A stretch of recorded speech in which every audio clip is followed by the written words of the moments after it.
Good afternoon, Patriots, and welcome to the 53rd audio chat on the Q News Patriot Rumble Channel series. I'm the Q News Patriot, bringing today a powerhouse roundtable of military acumen and knowledge and citizen patriotism. My name is SG Anon. The individuals I've invited on the show today, Mr. Norman Traversy, of Canada, and retired Major General Paul Vallely, U.S. Army, is because I want to highlight for patriots out there, and I've asked these gentlemen to expound quite a bit on what they've been doing towards the same, but I'm wanting to highlight for patriots out there that we truly are in an irregular espionage war. This is a period of time in the world where multiple tactics across various jurisdictions have been deployed, and we're actually seeing schisms develop, which are highlighting out the military-industrial traders in all of our Western world nations, as well as ironing out the foreign financial treason that has been going on, certainly in the United States for the last 150 years, but I would say worldwide for at least the last 1,000 or so. I'm excited to bring these gentlemen to the audience today. I've asked Brad Wozny of the Sovereign Soul Show to provide technical support as we share documents, various book excerpts, and screen shares with the audience out there to sort of substantiate exactly what we're going for. Thank you, gentlemen, for joining me. Thank you. Honored. So I guess my first question, if I may, would be for Mr. Traversy. You and I connected initially regarding various actions that you took going all of the way back to the Canadian Freedom Trucker Convoy. My audience is meeting you for the first time, and they're not really sure, I think, of a lot of things when we talk about various jurisdictions. We talk about these concepts of quo warrantos or documents that get submitted from, citizens regarding violations, say, of the Nuremberg Code. And you have a very unique story, I think, that sort of gives substance and some clarity and helps clarify what that process looks like and how that can actually be done in a real world format. Do you mind to go over just for a few minutes where your background is and how you came to this fight and what type of tools of war you've been deploying? Yes, I was a City of Mississauga firefighter. I joined in 1982. I had a very good record on the fire department. I was firefighter of the year in 1999, and I'm very proud of that because you only get that if your fellow firefighters vote for you. It's not something the chief gives you or the mayor gives you. It's given by your fellow firefighters. So I had a very good record. I got injured several times, like most firefighters do. And I ended up, I couldn't fight fires anymore. But I still had a job on the fire department. I was driving to work in uniform, and I came across a truck wreck. And it was a fully loaded triaxle gravel truck in a ditch on the side of the road. So, of course, at that time, I had 25 years experience as a firefighter and a paramedic. I was qualified for both. And of course, I called 911 and I thought, okay, why would this guy drive off the road in the middle of nowhere for no reason on a bright sunny day? Heart attack, stroke, it's going through my head. That I got to get this guy out. It's leaking fuel. It's going to catch fire. And long story short, in the process of rescuing this guy, I got severely injured in my spine. And the guy was fine, not a scratch on him. He had dropped his cell phone and he was leaning over to pick it up. And that's why he drove off the road. I couldn't work at that point. I was unable to walk. And the chief, John McDougall, if you'd like to sue me, John, go right ahead. The chief called the Workplace Safety Insurance Board and said, I wasn't a real firefighter and I wasn't supposed to be rescuing people on my way to work. I was off duty. So they cut my pay. I ended up losing my wife, my house, everything, because John McDougall lied about me. And the insurance company went along with it. Anyhow, I thought, okay, I'm going after the head of the snake. I'm going after Trudeau because fish rots from the head down, right? And in 2017, I went to court to file charges against Trudeau for corruption. The police arrested me and walked me out of the courtroom. no charges laid, but they blocked the doors. 2019, I put together a package to charge Trudeau in the SNG Lavalin case, where he was taking bribes from a construction company. They literally locked me out of the courtroom and held the hearing behind a locked door.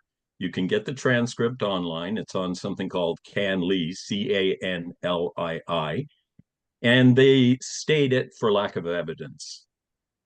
At that point, I had some people with me, 3 or 4 paralegals, and they weren't shocked.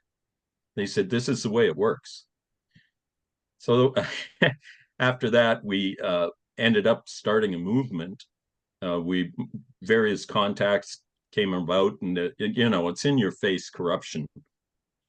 And in 2020, on July 1st at noon, I gave a speech on Parliament Hill. I had a 192-page legal brief that I wrote the first 6 pages, and the paralegals and lawyers did the rest. And I had notified the FBI that I would be there.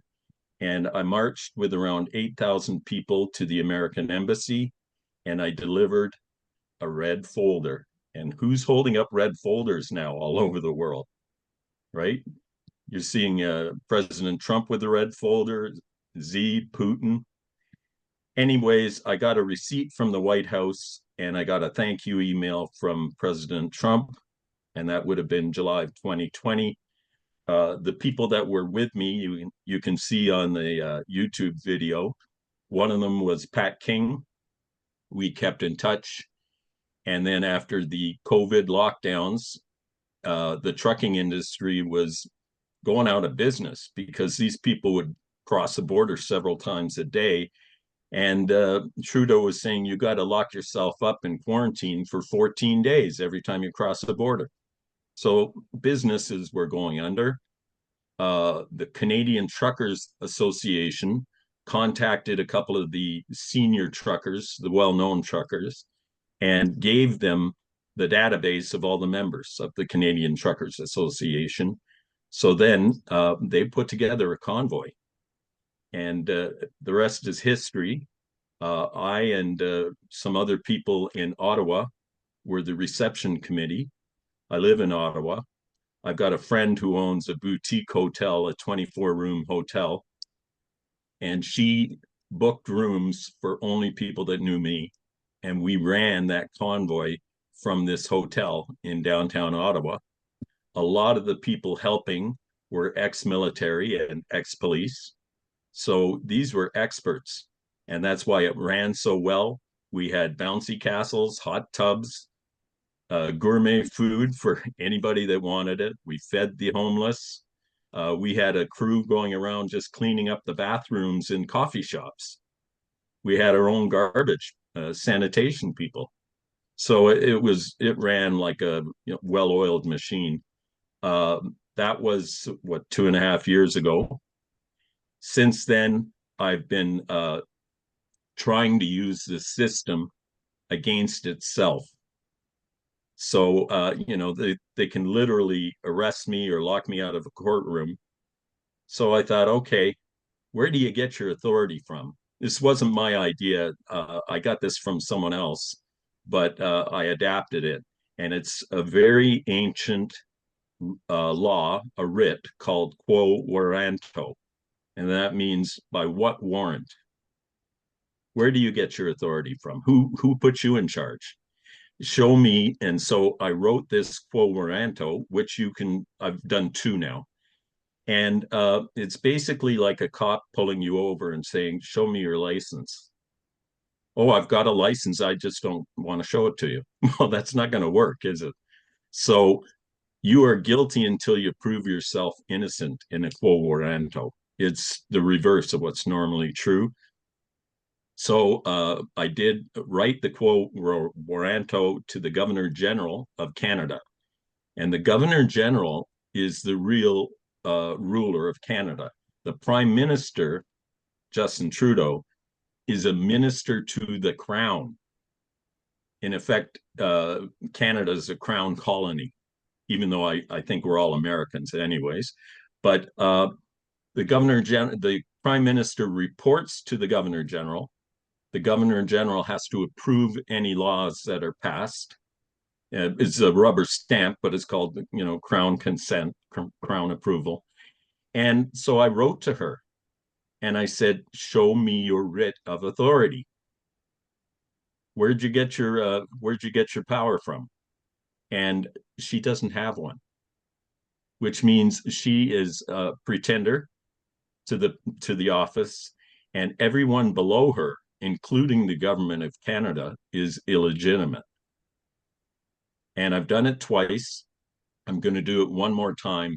And then there's a thing called the law of three, and that if they do not either produce this document or put some kind of rebuttal, then they're acquiescing. They're agreeing that they have no authority. Once that happens, which is going to be very soon, yeah, there's the quote. That's the first one I did, April 22nd. Now you see the stamp there. That's a $1 stamp. And it's got a picture of the Queen on it.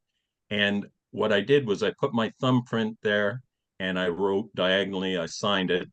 You can see the sticker that shows it was sent by registered mail, and it's to Mary Simon in personam, as a person. So that's why I don't say, dear Governor General, I say Mary.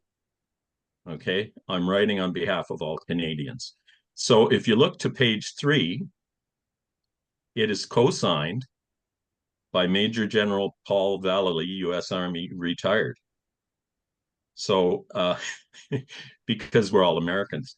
So that went in April 24th, I believe, and no reply. I sent one in yesterday, dated today, and I've given them 10 days to respond. And 10 right now is the equinox, the summer solstice, 21st, and 10 days from now will be Canada Day, our national holiday. So I tried to make it symbolic. She's got it now, the Governor General, not the Governor General. That person does have that quo warranto. And I know I'm not going to get a response, but what I'm going to do after the third one is ignored is I'm going to write to the American Judge Advocate General, who I believe is a Navy admiral. And I'm going to say, here's our 3 quo warrantos. They weren't responded to. We do not have a legitimate government in Canada, and action needs to be taken.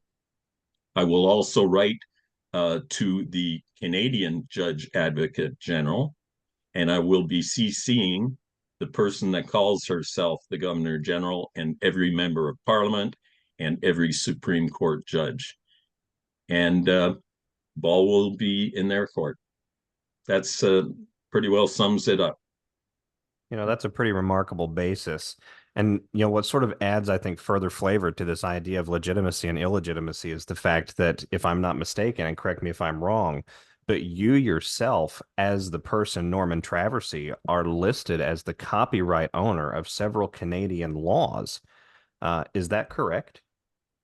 It's absolutely correct. I'm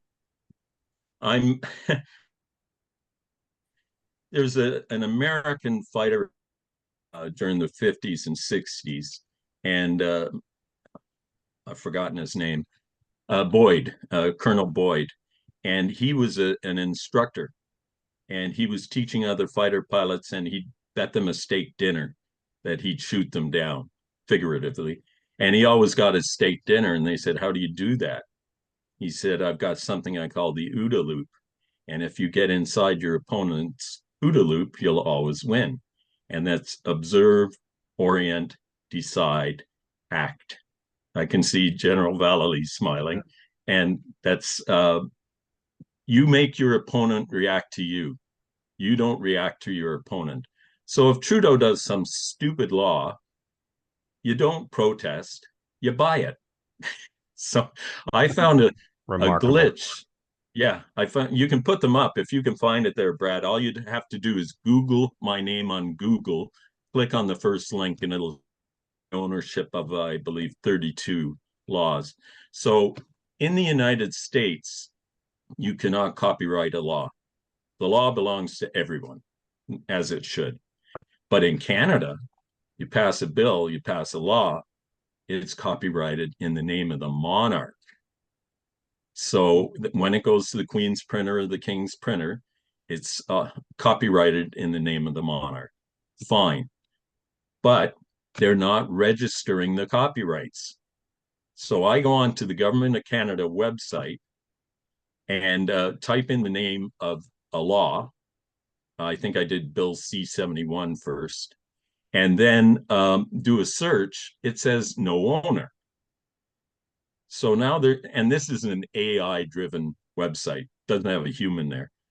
So once there's no owner, I can buy it. And I bought this for $50. And, I taught myself how to do this. It took me hours. And I got a receipt and I thought, okay, when they go into work tomorrow, they're going to see what I've done. I'll get my money back and maybe the cops will, yeah, look, search results. Norman Traversy's, just scroll down. There's 3 pages of them. 25 laws. Okay, Bill C-71 is the Firearms Act. I own the entire criminal code of Canada. I own the Declaration of North America. All these acts that Trudeau did to censor us, I own those. Look, Norman Traversy. May I pause you And just for a moment? Brad, did we also see on this page a Canadian law co-owned by Joe Biden? I don't know. Did you? Back. Let me go do a search here for you, my friend. I might have put that in there for a joke. So, but both add substance to the idea. Declaration of North America. Declaration of North America, yes. It was authored by Joe Biden. He is an author along with Trudeau. Obrador Manuel. Yeah, but Norman owns it with Amina. Norman Traversy. The Declaration of North America. And that's maybe perhaps why Norman keeps saying Major General Paul Vallely here says that all Canadians are Americans, perhaps. Well, I say it. But yes, so look, the Broadcasting Act, all of those. So that was my OODA loop technique. I own the law. What are you going to do about it? I might just pass, since I own the criminal code, I can amend it. And I might just make it 10 years in prison for putting pineapple on a pizza. Irregular warfare at its finest. General, I would love to hear your thoughts about the conversation thus far and how it informs current events. Well, thank you. It's a pleasure to be with you today. I'm Paul Vallely, a retired Major General, U.S. Army, 32 years, combat experience in Vietnam. My last 20 years, I was in special operations, and my last assignment was Deputy Commanding General, U.S. Army Pacific. And I got connected to Norm at the beginning of the convoys. I live just an hour south of Alberta, and we started picking up traffic of the number of trucks that were leaving Alberta, going east to Ottawa and Toronto. And so I got introduced to Pat King and all the others, and I absolutely, from my location in Montana, I rode with these guys virtually all across Canada to the East Coast there. And so Norm and I and Amina, we've been very close. I'm chairman of the Stand Up America US Foundation. The website is www.standupamericaus.org. We've been around 20 years, founded by Lieutenant General McInerney and myself. Tom McInerney was former deputy of the United States Air Force. And so we produce a newsletter every Saturday and a renew on Monday, and it goes to 16 nations open up our newsletter. So we have a great intel team.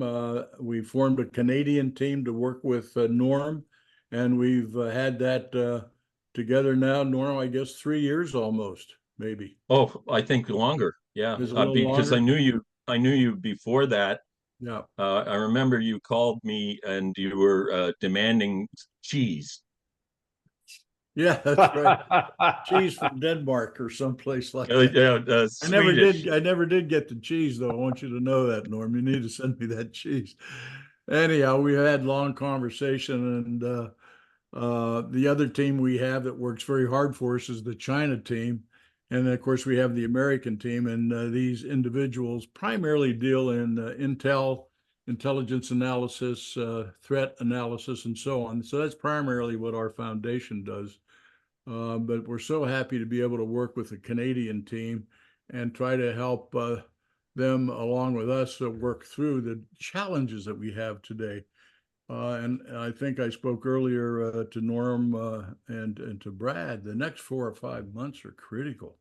We have really got to be patriots and hold together. For example, our Constitution in America, which has been violated extremely by the left-wing ideologues. And this really came down to an impact time from Barack Obama, who said we're going to change America forever.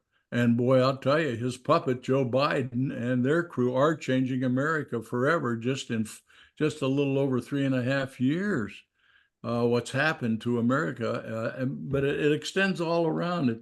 If you look at the chessboard out there, you look at Israel, Gaza, Hezbollah, Iran, you look at Russia, Ukraine, what's going on, you look at the Chinese Communist Party and threats against Taiwan. So we have all of this going on in the world now. And America right now does not have the right team to deal with all of these things. Matter of fact, they caused a lot of the problems. Somebody asked me the other day, who's America's best friend? We don't have friends anymore. Joe Biden and crew have destroyed all of our relationships. That's why we need Donald J. Trump back in office. He's the only one on the bench that can save America right now. We have no one else other than the Patriots and the MAGA supporters, Make America Great Again, which are probably over, who knows, 80 million, 90 million, maybe 100 million Americans now are backing Donald Trump. We know we have to change America and change it back because the destruction's been made. That's why we wrote the book Beyond Treason, which you can put up anytime. And that basically indicates the treasonous events that have occurred in the United States. Treason is under our Constitution, aiding and abetting the enemies of America, foreign and domestic. But you know, today it's different. We have not only individuals who committed treason, like Biden and Obama and others, but you also have organizations that have participated for the first time in treasonous events. The CIA, the Department of Justice, the FBI, and the world media. generals and admirals that we have now. So we're in a very serious situation. And that's why our books that we've published give a roadmap, basically our end game to restore America. And in the first chapter of America's end game for the 21st century, the first thing we have to do and have is a spiritual awakening. We've got to get back to honesty, integrity, cohesiveness, unity, spirit, and get away from the left-wing communist manifesto items that have filtered into our organizations and society. But it's all planned. You know, the World Economic Forum, you got the globalists, they're trying to do away with populism, nationalism, no borders, and we have many members committing treason there, like Bill Gates, for example, and others, George Soros. I mean, I could go down the list, but they're all in our books. And I would ask anybody who would really like to delve deeply into what's happened and what we need to do, buy these books, read them. They are a Bible for the future. Wow. The And I resource had- itself is extremely appreciated. I apologize, sir. Please continue.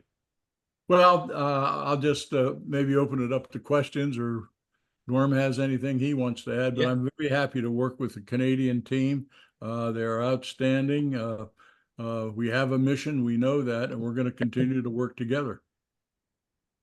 I might add that just in the past few days, CSIS, which is basically Canada's FBI and CIA rolled into one, CSIS came out with a document saying there are a number of Canadian members of Parliament that have committed treason by taking money from the communist Chinese. They've got the document. I have the document, but the government refuses to release the names. And these are from a government agency saying these people committed treason. The members of parliament say, oh, we've got parliamentary privilege or whatever. We're not allowed to talk about it. Well, it's their duty to talk about it, and they're trying to quiet the whole thing up. I will send you that document. It's got the names of the members of parliament that have accepted bribes and have worked on the election as well, rigging the election, because our election was rigged as well.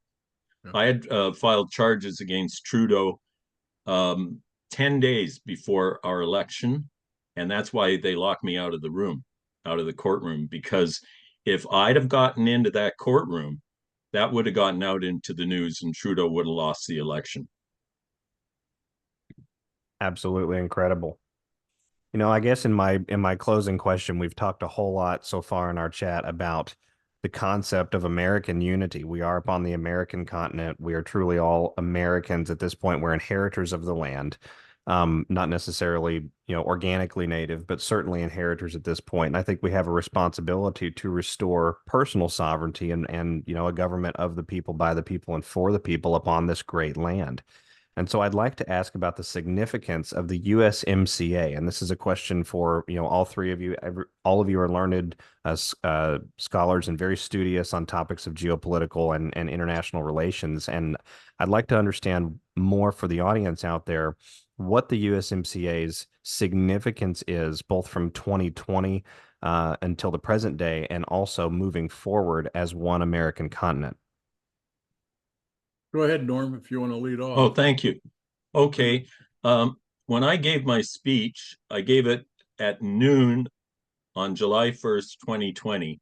And that is the exact time that the USMCA came into effect.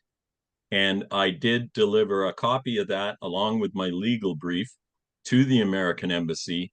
And it also went electronically to the White House. And I got a receipt and I got a thank you from President Trump. But what I specified was that under Section 27 of the USMCA, which deals with corruption, the Americans and Mexicans are obliged, not allowed, they are obliged to investigate and deal with if there is corruption in Canada. And I pointed out the corruption in writing with my signature on it and hand delivered it to the embassy. I did speak with and also hand delivered it to the Mexicans. So if you can look up Section 27 of the USMCA, Brad, I know you're pretty quick at that. It says that they must. So I believe that treaty actually unified the three countries. It's much like you have England, Scotland, Wales.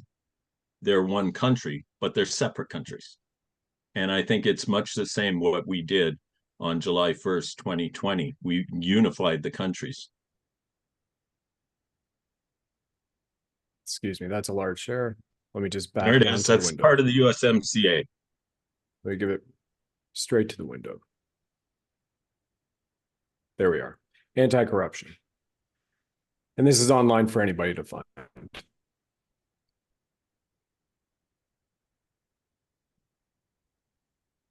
Remarkable. And I'd like to just echo. Oh, go ahead, SG. Well, actually, please continue, sir. I just like to echo the comments by the general about this being a spiritual warfare upon us. We've been discussing this for a long time now, many years, I guess, but not that long in the current situation and the state of the world. And while it's incumbent upon everyone, every man, every woman, and also every family unit to ensure that we return to sovereignty in God at a personal level. And then from there, we have that ripple effect in our communities, and then it goes out. And that's a part of the people who are coming together. When you look at, 2024 being the 1776 of our time, as the commander-in-chief retruthed just 2 weeks ago, And we've also been very fortunate here by virtue, and I thank you so much once again, General, for putting your name behind this, because it matters. You are one of the most respected men in America by Bishop Jim O'Connor and several others that I speak to, who are also retired Tier 1 individuals, both in America and around the world. And that really gives weight and prominence to the fact that where President Kennedy said, where we go one, we go all, you're seeing this play out right now, which is undisputable proof, in fact, that you have, with the law of war and under the white flag of truce, where civilian non-combatants can create, as Norman coined the term, heroic mischief last year. And where one man who is even persecuted by these tyrants, Norman, January 1st this year, cut off of disability, hasn't earned a penny unless it's a Give, Send, Go campaign, is still here because in his heart, he's serving the light. And he continues to get after it at 67. And the Major General, after 6 decades, still serving us of the light. And so that's number one. I just want to frame it from that standpoint first, SG. Number two, we bring that back down to the economic level, not a macro or microeconomic perspective on America. It literally is save America, save the world. 100%. These next 4 to 6 months are absolutely critical for every American citizen, even still as registered on your USA Inc. Your vote matters. It cannot be apathetic at this point in time, because that apathy is where the devil resides. And it is incumbent on every man and woman who is living, breathing, and capable of casting a vote. They're casting it for the side of light, for the side of God, for the side of truth. As from my personal perspective, we should not be talking about parties and what this and that happens. It is about light, God's light and truth versus dark and evil. That's it, unequivocally. Because once again, in a spiritual sense, this is where we all look at it from that spiritual sense. And that's where it ends right now. And if this doesn't happen, if we don't have the commander-in-chief elected on the 5th of November to save America, then the world falls. And this isn't something that's a conspiracy theory, which we're battling 1,007 to 0 right now, right? This is absolute fact. It's undeniable. It's spiritual, it's physical, it's mental, it's emotional, it is economic, it is geopolitical, it is also legal versus lawful, and bringing us back to sovereignty and God. And that's what we're all here on this planet to play a part and a role at this point in time on Earth, worldwide. And I just want to share it with that. Otherwise, the tyranny will continue. Not only will people's bank accounts be frozen and emptied, like yours truly, not only will the nuclear family be broken down and cast out because one country or one border official says you were here and didn't take a bioweapon and murder yourself in order to leave or cross whatever, these dots, these I's, dots, these T's, or be able to get on disability because you went in as a hero, like Norman shared earlier in his bio, or who has sacrificed so much and led men and women in combat operations around the world, like the Major General and Lieutenant General Tom, so many others. It's all for naught if we don't stand up and save America. 100% worldwide, where we go one, we go all is a galactic statement, yet it really needs to focus on the people of America now. And that is also why I put out a clarion call to all podcasters, people who are influencers, if so to speak, if you will, across the realm of Earth, to please get involved and be on the side of light and ensure save America, save the world is the mantra we are ringing, because MAGA equals mega. Make America great again equals making Earth great again. And that to me is where I'm going to leave it right here from a standpoint of sovereignty, returning to sovereignty and God, SG. And thank you for having us on. And thank you, gentlemen. Can I add to that? Brad, if you can look up, there's a book called The Doctrine of the Lesser Magistrates. And it's not a long book, 170 pages. But what it talks about is the concept, which there is the quo warranto, which I have been using, an ancient tool. But also the doctrine of the lesser magistrates is that the primary law is God's law, and that's the Ten Commandments, right? And if you have yeah, there it is, the doctrine of the lesser magistrates. If you have an authority that is violating God's law, violating our rights, doing the wrong thing, then it's up to the lesser authority, the lesser magistrates, to rectify the situation. And they get their authority to do that from God. They're not appointed. And we are all lesser magistrates. And that's where we get our authority from. A proper resistance to tyranny, if you can see that. And that's where we get our authority. We're not rebels, we're patriots, and we're empowered to do what we're doing. That's why I can walk and serve the Governor General with documents, and she's afraid to reply. There's a video of me at Royal Canadian Mounted Police headquarters, and I have criminal charges against Trudeau. And I've got two RCMP cops with guns on their hips, and they're backing away from me like this. And all I've got is paperwork. And they were scared. They were backing away. I put it on the ground in front of them and said, "You've been served." No, we haven't. No, we haven't.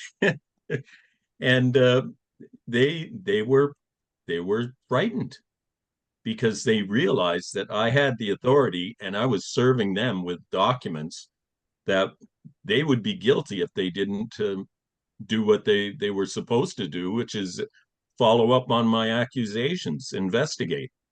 I don't know if they have or not, but there's video evidence of me serving them. And I remember Amina and I were leading a march in Ottawa in 2020, and a bunch of police on motorcycles came up. And the one cop, he says, "Where do you want to go, Norman?" And I said, "I want to go down here, here, here." "Okay, we'll shut down the roads for you." So, there are a lot of good cops and good judges, and they just need to know that they have our support. Very well said. Let me add to that, if I may. We're still finding individuals, citizens, that have not connected the dots of what's happening, not only in America, but in Canada and other areas. They can't connect. That's why this information is very important to get out to people. Down in the United States, would be down at the county level, the provincial level in Canada, that people have to understand they will make the changes. We can't depend on these weak politicians today to lead us. And thank God President Trump's not a politician. He's an individual, an entrepreneur, somebody that can make decisions, smart. And then we have somebody with declining mental capacity, Biden now. He can't even find his way off a stage.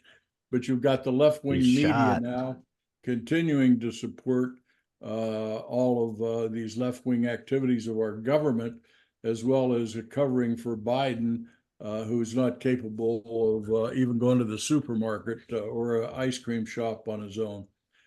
So this is a situation, but we've got to continue.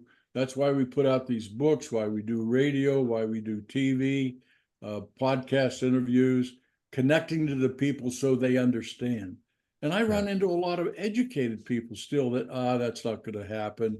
There wasn't corruption in the 2020 election when we approved it time and time again. And realizing the Democratic Party in the United States, they will go to all odds and extents to make sure Trump is not elected in November 2024. We know they're up to their antics right now. We know that they'll stuff the voting boxes with these mail-in falsified votes. And so they'll change it if they can with the computer. So we're ensuring in the United States that our computers who are calculating these votes are not connected to the internet like last time, that can be manipulated in the last 4 hours. But where's all this? Here's a question, though, gentlemen. Where's all this evil coming from? The dishonesty, the liars getting on television telling lies all the time. You know, from Justin Trudeau to Biden to Mayorkas in the United States, Homeland Security, who should have been impeached, but our Democrats wouldn't find him guilty of anything. But you talk about Mexico a little bit. Mexico's totally controlled by the cartels. The cartels are running all the illegal invasion into our southern borders. They're also sponsoring going into British Columbia, Vancouver, and going into Canada. Yeah.